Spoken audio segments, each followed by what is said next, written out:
Dzień dobry, w której witam pana Piotra Zapałowicza z Uniwersytetu Ekonomicznego we Wrocławiu, eksperta do spraw polityki gospodarczej państwa. Dzień dobry. Dzień dobry. Będziemy rozmawiać o problemie płacy minimalnej w związku z tym, że Niemcy wprowadziły takową. Płaca minimalna w Niemczech ma wynosić 8,5 euro za godzinę. Co to oznacza dla gospodarki najpierw niemieckiej? Tak, no przede wszystkim jeśli chodzi o płacę minimalną ogólnie, no to jej dwa podstawowe skutki są takie, że jest podwyższenie bezrobocia oraz zwiększenie szarej strefy. Więc myślę, że to będą najważniejsze skutki, natomiast z całą pewnością nie będzie skutkiem nagły wzrost płac tych najgorzej zarabiających. Z drugiej strony dla Polski mówi się, że to jest zła informacja, bo polscy pracownicy zwykle opłacani są gorzej niż niemieccy, jeżeli idą pracować w Niemczech. Natomiast moim zdaniem wręcz przeciwnie, to znaczy ponieważ Niemców będzie można zatrudniać legalnie dopiero za płacę 8,5 euro, zwykle Niemcy raczej chcą pracować legalnie, to dla Polaków jest informacja znakomita, bo na te najmniej opłacane stanowiska, czyli praca na przykład przy zbiorach warzyw i tak dalej, raczej będą osoby zatrudniane nielegalnie, tak czy owak, zwłaszcza po wprowadzeniu tej płacy minimalnej, więc dla Polaków pracy będzie moim zdaniem więcej. Ale będzie to, jak rozumiem, praca w szarej strefie. Tak jest, tak jest. Głównie. Mówi pan o skutkach negatywnych z punktu widzenia niemieckiego podatnika czy niemieckiego obywatela. Dlaczego zatem państwa z takim uporem starają się wprowadzać płacę minimalną? To jest czysty populizm. Każdy, kto wie, jak działa płaca minimalna, wie, że może mieć albo skutki negatywne, albo nie mieć skutków wcale. To znaczy można omijać płacę minimalną, tak jak robi się to w Polsce. I całe szczęście, że tak się robi, bo w moim mniemaniu jednym z najważniejszych, jedną z przyczyn ważnych tego, że Polska uniknęła recesji, jest możliwość zawierania umów cywilnoprawnych. Więc dzięki temu również bezrobocie nie jest tak wysokie, jak mogłoby być, bo między innymi to prawo dotyczące płacy minimalnej po prostu w gospodarce nie działa. W gospodarce niemieckiej przypuszczalnie ten szacunek dla prawa jest trochę wyższy niż w Polsce, więc być może ta płaca minimalna będzie miała rzeczywiście skutki i dlatego o tych negatywnych skutkach mówiłem. Płaca minimalna pozytywnych skutków mieć nie może. Dlaczego? Dlatego, że to, o czym się mówi przede wszystkim w mediach, o czym mówią tak zwani eksperci od płacy minimalnej, to jest to, że podwyższony zostanie popyt wewnętrzny i dzięki temu gospodarka będzie się lepiej rozwijała. Dlatego, że ci najgorzej zarabiający zwykle większość swoich środków przeznaczają właśnie na konsumpcję. Będą więcej wydawać na konsumpcję, więc więcej towarów będzie skupowanych i dzięki temu gospodarka się będzie rozwijała. To jest pomysł keynesowski, który już dawno został przez ekonomistów obalony. I wiadomo, że w ten sposób to nie zadziała. Więcej pieniądza na rynku, jeżeli pojawi się z tego powodu, czyli będzie więcej płacone osobom, to przede wszystkim będzie miało skutek inflacyjny, czyli podwyższą się ceny, zwłaszcza tych najbardziej potrzebnych towarów, jeżeli rzeczywiście, no, tak jak mówię, jeżeli rzeczywiście będzie to działało. To jak to zatem działa, skoro nie działa w taki sposób, jak chcieliby ci keynesiści? No, działa przede wszystkim jako dobry populistyczny wytrych, czyli my tutaj jako socjaliści, powiedzmy, czy jako przedstawiciele chrześcijańskiej demokracji, ponieważ to są partie, które zagłosowały za tym projektem, ogólnie 5 posłów tylko w parlamencie niemieckim głosowało przeciwko. Ci, co wstrzymali się od głosu, to byli posłowie lewicy, którzy chcieliby, żeby płaca minimalna wynosiła 10 euro za godzinę.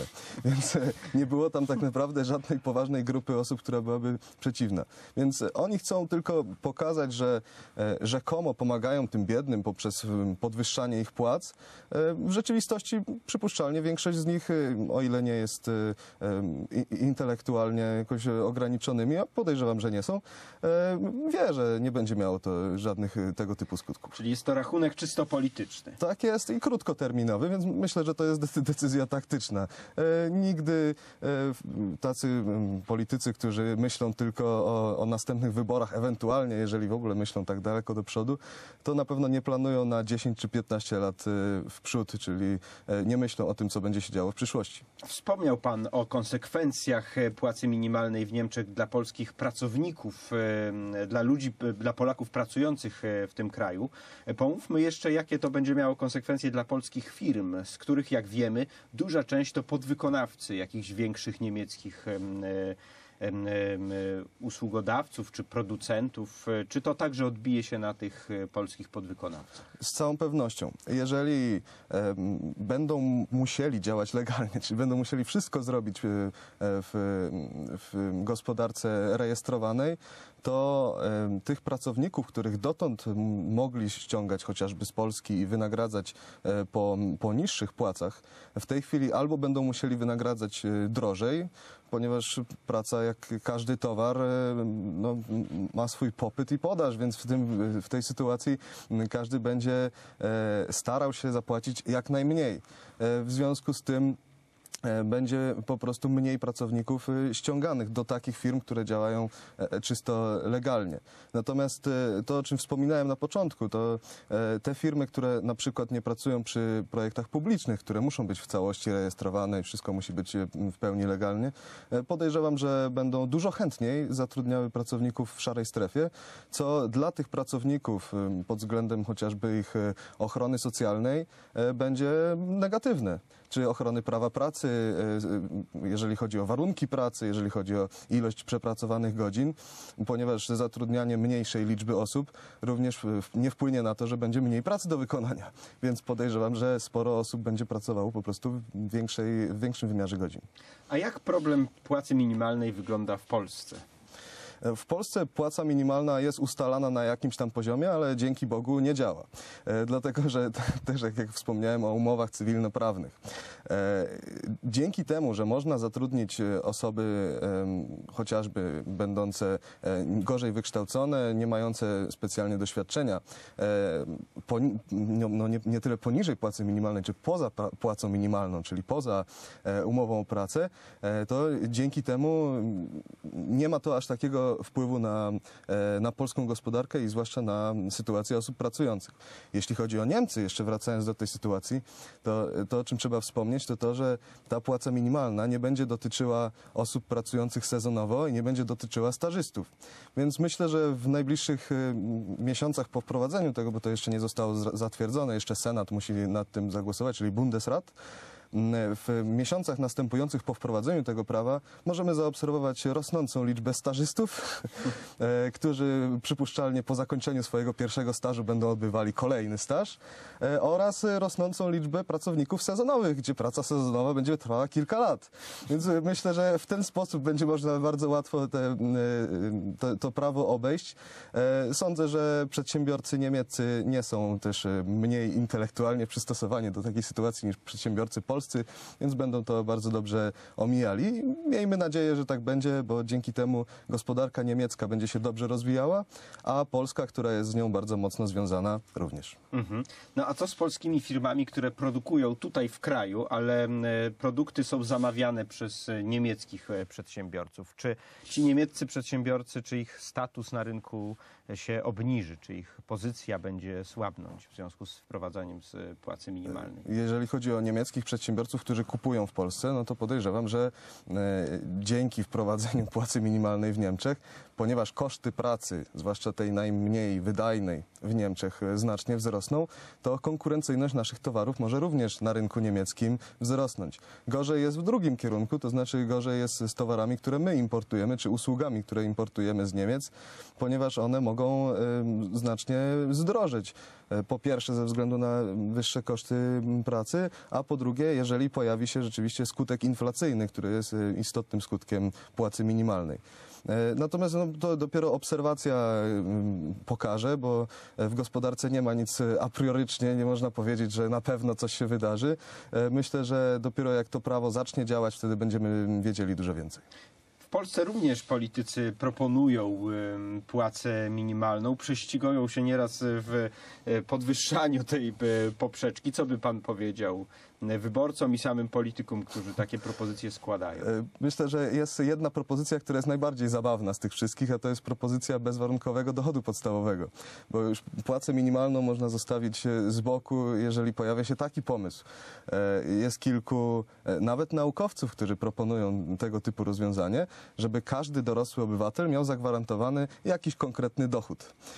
Więc jest to pomysł, który gwarantuje absolutny brak motywacji do pracy, ponieważ jeżeli możemy uzyskać, załóżmy, 2000 zł bez względu na to, czy coś wytwarzamy, czy nie, no to jest to motywacja do tego, żeby nie wytwarzać absolutnie nic. Bo im niższe nasze dochody, tym więcej możemy uzyskać pomocy socjalnej państwa. Taki pomysł w Szwajcarii na całe szczęście dla Szwajcarów nie przeszedł i Szwajcarzy wykazali się bardzo dużą mądrością, głosując przeciwko temu projektowi. Już teraz nie pamiętam ile, około 70 kilku procent zagłosowało przeciwko. Więc u nas też to nie przejdzie. Profil bezwarunkowego dochodu podstawowego na Facebooku ma tam kilkaset lajków i pomimo bardzo usilnych starań również dostania się do mediów nic z tego nie wynikło. Mam nadzieję, że ja teraz nie promuję tego pomysłu. Jeśli chodzi o płacę minimalną, natomiast tutaj, jak mówiłem, ona z reguły nie działa w Polsce, bo można zatrudniać poza umową o pracę. Oprócz tego można zatrudniać ludzi, tak jak to się bardzo często dzieje, jako jednoosobowe firmy, czyli jednoosobowych przedsiębiorców, którzy wystawiają fakturę za swoje usługi i dzięki temu mogą wykonywać dla kogoś pracę zupełnie legalnie, mając zarejestrowaną działalność gospodarczą i uzyskiwać zapłatę w formie opodatkowanej podatkiem VAT faktury. A ten podatek VAT oczywiście nie zapłaci nikt poza konsumentem, bo firma, która zamawia taką usługę, ten podatek VAT sobie po prostu odliczy. Więc tutaj brawa dla naszych polityków, że doprowadzają do takiej sytuacji, gdzie to konsument jest najbardziej obciążony opodatkowaniem. Wspomniał Pan o tym bezwarunkowym przychodzie, wyśmiewając go. Mnie by się podobało, muszę powiedzieć. No, mnie przypuszczalnie też by się podobało, ale na krótką metę, dopóki inflacja nie zaczęłaby być 15% miesięcznie. Dziękuję uprzejmie o wprowadzeniu płacy minimalnej w Niemczech oraz o konsekwencjach tego dla polskich przedsiębiorców oraz dla polskich pracowników zatrudnionych w Niemczech. Opowiadał Pan Piotr Zapałowicz z Uniwersytetu Ekonomicznego we Wrocławiu. Dziękuję serdecznie. Dziękuję bardzo. A teraz